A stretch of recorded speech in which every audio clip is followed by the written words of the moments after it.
Jadi ada kata-kata yang salah, orang mengatakan manunggaling kawulan Gusti, bukan. Manunggal kawula ing Gusti, menyatunya Tuhan dengan manusia. Satu-satunya cara adalah memfanakan diri atau menganggap kita tidak ada. Ketika kita tidak ada, maka daya Tuhanlah yang berkuasa pada kita, itu selesai. Sehingga kita nggak berpikir lagi, saya sudah memberi ini, saya sudah baik pada orang, saya sudah melakukan ini itu, tapi kok saya masih seperti ini. Karena ketika kamu menganggap dirimu ada, maka seketika itu juga Tuhan akan menghindari.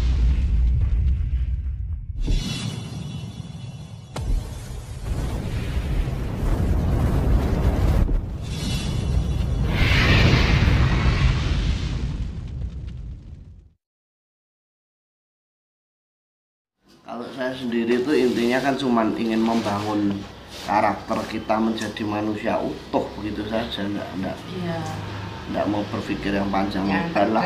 Iya. Wong saya pas diajak ke sini tuh saya bilang gini, Paknya matanya, "Ayo kowe arep takok apa meneh?" Nang takok arep aja. Ora, lho lha apa gak takok? Wes logika masuk, wes aku enggak takok lagi wes, karena sudah saya bisa logika udah dapet, sudah saya pegang ya udah enggak ini lagi gitu. Karena memang kalau kita tidak mengedepankan cara berpikir yang sehat itu, yang susah kita sendiri. Betul. Yang susah kita sendiri. Jadi kita pegangan yang kita gapai itu kan tidak ada Romo. Karena kita diberi Tuhan itu kan otak, kecerdasan yang membedakan kita dengan makhluk yang lain. Nah, ketika kecerdasan ini nanti sudah kita maksimalkan ditambah dengan hati, itu luar biasa. Tapi kalau hanya hati saja tanpa otak, ini kan repot nanti jadinya. Jadi dua-dua ini harus sebagai sayap. Untuk kita terbang itu tidak ngawur gitu. Nah, kebanyakan diantara kita ini kan kadang hanya mengedepankan, udah kamu baca doa ini aja, udah kamu lakukan ini aja, tapi nggak pernah dijelaskan ya. Hanya repot sekarang itu loh, kadang terus nggak manut kan percuma, gampang jadinya. Kalau saya punya ritual itu, ini tujuannya apa? Kan begitu kan susah. Iya, kalau kita sudah ada ini kita pegang set, oh iya, udah mantap gitu. Jadi aneh-aneh memang sekarang ini. Memang yang dikedepankan adalah kesadaran kita sendiri. Jangan berharap yang lain-lain selain daripada kita sendiri. Dengan kita disiplin samadhi, kita disiplin puasa, itu kan sebenarnya untuk diri kita sih dan anak cucu kita kelak sudah selesai. Kita, aduh luar biasa kita manfaatnya, aduh sampai tidak bisa saya ceritakan Bunda. Perubahan kemarin cara di rumah juga. Iya, sesuatu yang apa ya? Ini nggak bisa ngomongin gimana ya? Udah jauh sekali bedanya. Dari saya itu orangnya kan pendendam, saya pendendam banget.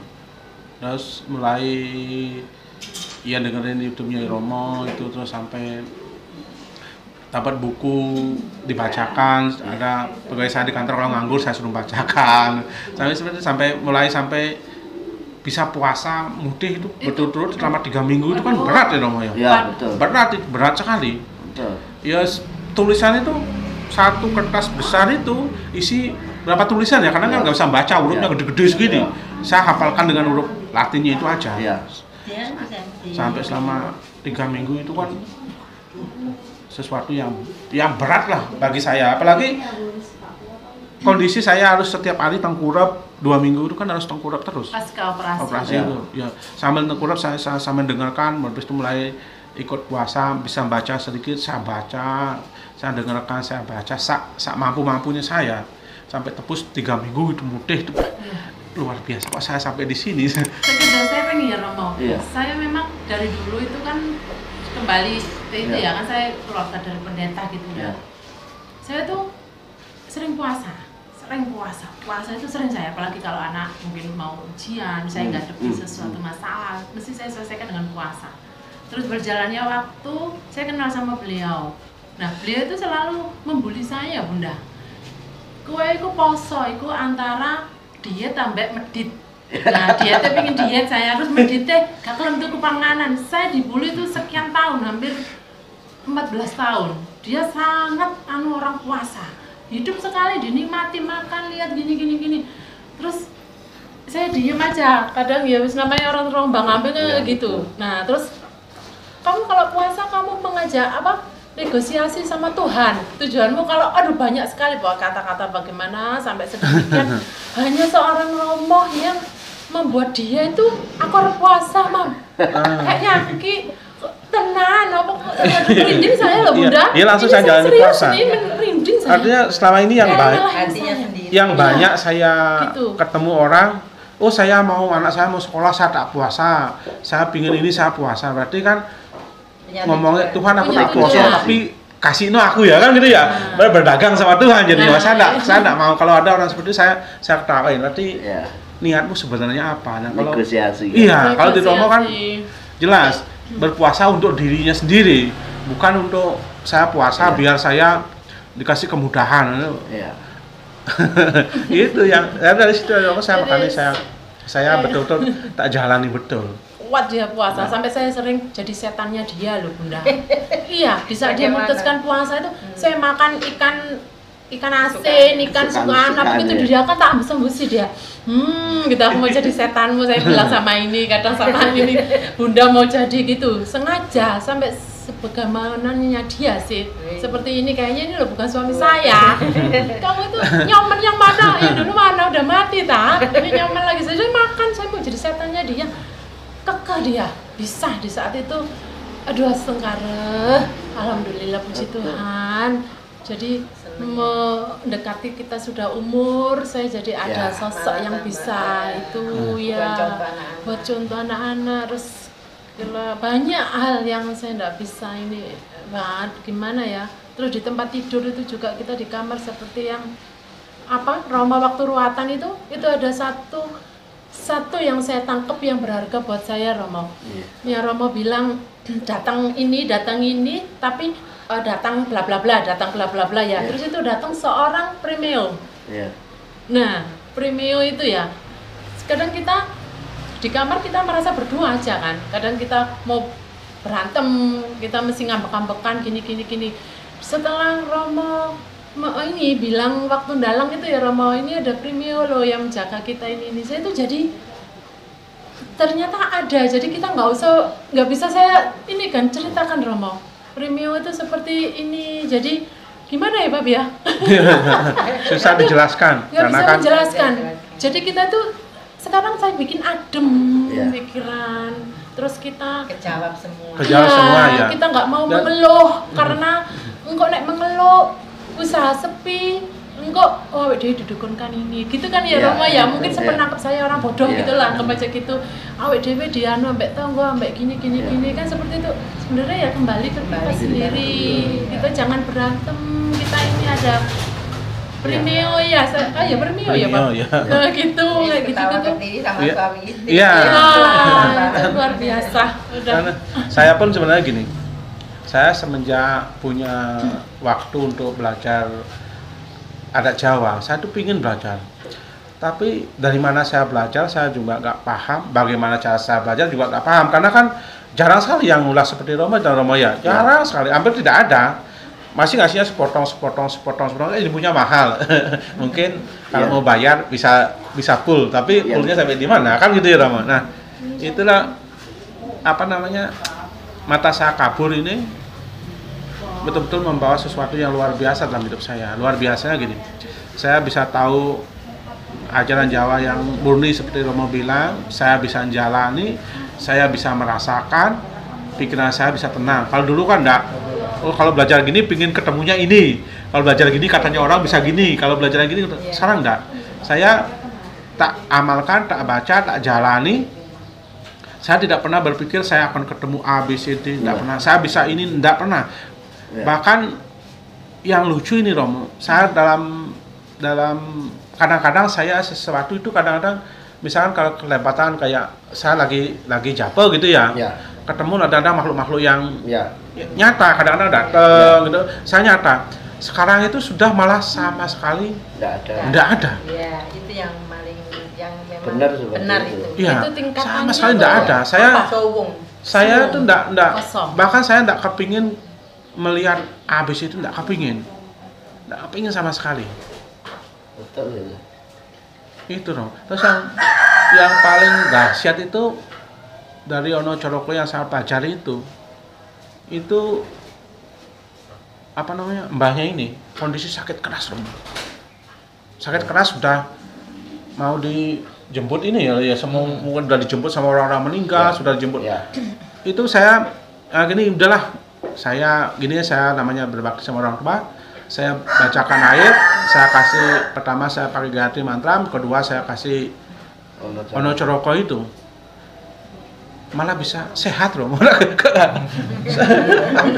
sehat, bisa jalan, katanya itu bisa jalan. Saya juga, ini kekuatannya luar biasa di sini. Akhirnya Pak Nyoman akhirnya menjadi pengobat. Ini artinya gini, saya berpikir gini, saya seperti biasa kan Bunda, saya bacakan Gayatri Mantra, kalau memang mau berjalan, saya sangoni ini 3 pakai payung, saya nggak bisa nyangoni apa, pakai lampu, kalau malam pakai tekan, kalau di perjalanan, saya nggak bisa nyangoni apa-apa. Dan saya ini dengan Ono Coroko ini saya berasal daripadanya, kembali kepadanya kan gitu ya. Saya kembalikan semuanya kepada beliau. Ini berangsur jadi baik. Biar tadinya gelisah loh ya, teriak-teriak tuh jadi tenang, jadi makan enak, jadi bisa seperti biasa itu. Kayak tensinya langsung Saya sendiri juga gitu, Romo. Kalau habis sembahyang, tangan saya tutup, saya bacakan Ono Coroko, kanan kiri saya tutup. Jadi dulu saya itu sembahyangnya pagi sama sore ya. Kalau saya enggak sekarang, semenjak belajar ini lah Romo ya, ikut saya Romo ini, satu hari saya pasti 3 kali sembahyang. Saya bikin alarm Pak ya. Iya. Jam 12 gitu. Kayak kita mau kemana itu inget itu mesti kembali lagi. Iya. Jadi gitu. Ayo waktunya sembahyang, jangan malas. Bikin kapak malam pun juga gitu, saya kan suka tidur. Malam tuh saya setiap hari bangun jam 12, setengah 1, saya meditasi, saya sembahyang, intinya saya tidak, pokoknya sembahyang aja, entah nanti biar apapun yang terjadi biarin. Jadi saya ingat gini, benar Romo, berarti kalau saya dikasih sakit begini, Tuhan tuh lagi ingin lebih banyak ngobrol dengan saya, leluhur saya ingin lebih banyak ngobrol dengan saya. Jadi bukan sesuatu, awalnya kan berat Romo, saya sudah begini, saya begini, banyak lah menurut saya baik saya lakukan, kenapa kok saya masih dikasih gini, lebih baik gak usah sembahyang, saya kan gitu. Sempat ngambek waktu itu pas dua-duanya nggak kelihatan, langsung dia, apa itu pagi-pagi duduk. Aku itu sudah sedekah setiap Jumat, wes keliling bagi nasi, bagi aku nolong orang gini kok. Aku kok kayak gini gitu. Udah dijuali semuanya di kantornya di rumah, boleh nambali gitu Romo. Dia mungkin ya kan, titik di bawah. karena negosiasinya gagal.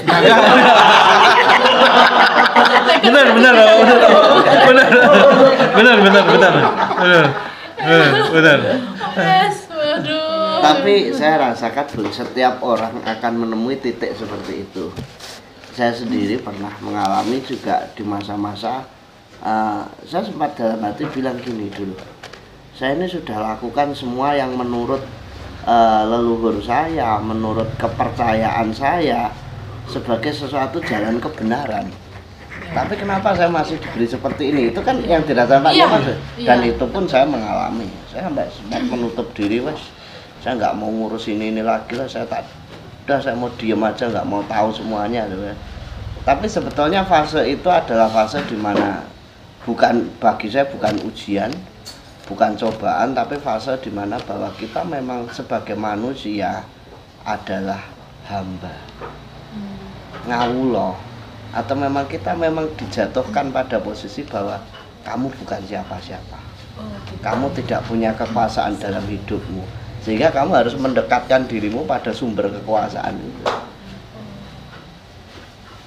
Nah makanya saya pernah ditanya, sebetulnya dunia ini kan sudah ditulis semua kejadiannya, sudah ditata semua berdasarkan karma, berdasarkan dharmanya masing-masing. Terus untuk apa kita berdoa gitu. Ya, ternyata jawabannya ketika kita mendapatkan sebuah masalah yang berat yang tidak bisa kita selesaikan. Itu jawabannya adalah manusia harus ngawulo pada Tuhannya.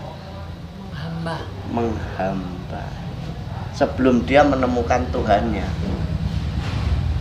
Lah, makanya di Jawa itu ada manunggal kawula ing Gusti. Jadi ada kata-kata yang salah, orang mengatakan manunggaling kawulan Gusti, bukan. Manunggal kawula ing Gusti, menyatunya Tuhan dengan manusia. Satu-satunya cara adalah memfanakan diri atau menganggap kita tidak ada. Ketika kita tidak ada, maka daya Tuhanlah yang berkuasa pada kita, itu selesai. Sehingga kita nggak berpikir lagi, saya sudah memberi ini, saya sudah baik pada orang, saya sudah melakukan ini itu, tapi kok saya masih seperti ini. Karena ketika kamu menganggap dirimu ada, maka seketika itu juga Tuhan akan menghindarimu. Tapi ketika apa yang kamu lakukan bukan kamu, tapi adalah kehendaknya, selesai hidupmu. Penyakit selesai, masalah selesai. Jadi semua atas kehendak. Sedaya saking peparing paduka Gusti. Selesai. Benar-benar. Karena keakuan kita ini loh kadang Ya, susah. betul. Ini daging ini loh Ya, ya manusia. kalau bahasanya orang Nasrani nafsunya roh dan nafsunya daging itu tadi. Makanya untuk melepaskan itu kan yang susah sebetulnya. Dan orang akan merasa bahwa saya harus dianggap. Makanya seperti apapun saya itu sampai hari ini tidak mau Sambung Rasa menjadi sebuah organisasi. Saya nggak mau ada ketua, wakil, bendara, itu untuk apa? Ketika kamu berhadapan dengan banyak orang, kamu akan lupa karena menganggap dirimu menjadi hebat. Makanya kemarin Ruatan saya lebih sering sembunyi, saya lebih ke sana ke sini, bukan karena apa? Ketika saya lupa bahwa saya ini hanya sebagai warangkaning Gusti, warananing Gusti, ya susah. Itu yang susah kita cari. Jadi jangan menganggap dirimu ada, selesai. Kalau kita menganggap diri kita ada, ya sudah. Makanya kan saya pernah bilang satu hal, Pak. Kesedihan itu terjadi karena kamu merebut hak-hak Tuhan. Kesedihan itu terjadi karena kamu merebut hak-haknya Tuhan. Mau logika paling mudah aja, kita mencintai barang ini, kita beli di Jerman atau di mana lah, dan limited edition di Jerman hanya keluar 3. Ketika barang ini rusak, kamu akan jengkel atau marah. Padahal kalau kita kembali bahwa ini miliknya Tuhan, ya nggak ada kejengkelan. Karena kamu merasa ini kamu beli dan kamu miliki, ini limited edition, ya sudah. Sampai di situ aja ya Rama ya. Iya. Nggak usah terlalu menuhankan gitu. Lah iya, karena kamu sudah merebut haknya Tuhan, yaitu kesedihan dimulai.